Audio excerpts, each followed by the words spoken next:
This video will introduce you to the summative ELPAC. ELPAC stands for the English Language Proficiency Assessments for California. This video is sponsored by the California Department of Education. The assessments for evaluating English language skills for California students fall under the ELPAC umbrella.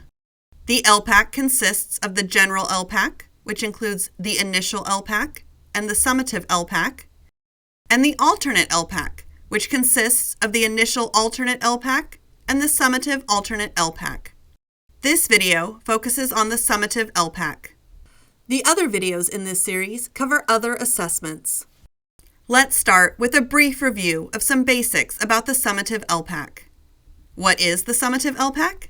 The Summative ELPAC provides information about an English learner or EL student's annual progress towards English language proficiency, EL programs and services, and supports decisions for students to be reclassified as fluent English proficient. This is important when ensuring that students continue to receive the support they need to do well in school. All ELPAC task types are aligned with the 2012 California English Language Development Standards.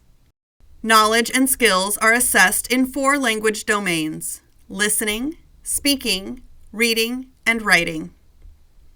Each domain contains various task types that assess language proficiency, not academic content. Who takes the Summative ELPAC? The Summative ELPAC is given only to students in kindergarten through grade 12 who have previously been identified as English learner students based upon the initial ELPAC results. The Summative ELPAC measures how well they are progressing with English language development in each of the 4 domains. When is the Summative ELPAC taken? The summative testing window is February 1st, or the first Monday of February, through May 31st. The assessment is given annually to students until they are reclassified as fluent English proficient. How is the Summative ELPAC administered? The Summative ELPAC is an untimed, computer-based assessment. Listening, reading, and writing domains are administered individually for kindergarten through grade 2, and in groups of 20 for grades 3 through 12. Listening and reading domains for all grades are scored automatically in the test delivery system.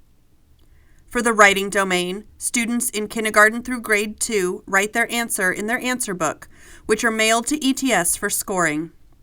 Students in grades 3 through 12 type answers into the test delivery system, which are scored by ETS. The speaking domain is administered individually for all grade levels. Test examiners score student responses using rubrics and enter their scores into the Data Entry Interface, or DEI. They can do this as the student is being tested, or they can record their scores on a student score sheet to be entered into the DEI at the end of the test session. Let's shift gears and talk about how results are reported for the Summative ELPAC. There are 4 domains: listening, speaking, reading, and writing. For each domain, there are 3 performance descriptors: beginning to develop, somewhat to moderately developed, or well developed. Listening and speaking are combined to make the oral language composite. Reading and writing are combined to make the written language composite. Students will get a score and a performance level for both the oral and written language composites. Oral language and written language composite scores combine to make an overall score, which is reported at the same 4 levels as the composites. Let's look at where to find assessment results. Results from the Summative ELPAC are available through the Student Score Report, or SSR, the California Educator Reporting System, or CERS, and the test results for California's assessments website. Let's look at each of these sources. Families get access to their student scores through the Student Score Reports, which are sent to families either electronically or on paper. Each score report is designed to help families identify where their child is excelling or where they may need further support. Student score reports are generated in the student's primary home language. Local educational agencies, or LEAs, can request additional languages in the Test Operations Management System, or TOMS. Educators have access to their Summative ELPAC results in the California Educator Reporting System, or CERS. CERS allows educators to analyze student assessment performance prior to the public release of all results, which occurs in the fall. The general public can access Summative ELPAC data from the California Department of Education's Test Results for California's Assessments website.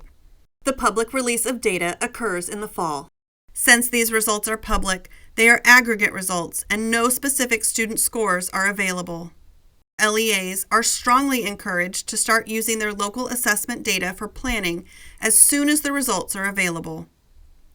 Teachers and administrators have the ability to review data and start planning prior to the close of the school year, making the data even more actionable.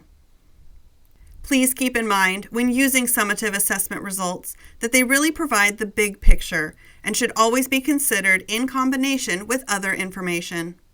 Summative assessment results are just one of many indicators schools and school districts can use to guide instruction and support student achievement. Thank you for watching this video about the Summative ELPAC. We hope it has provided you with some tools to further build your understanding.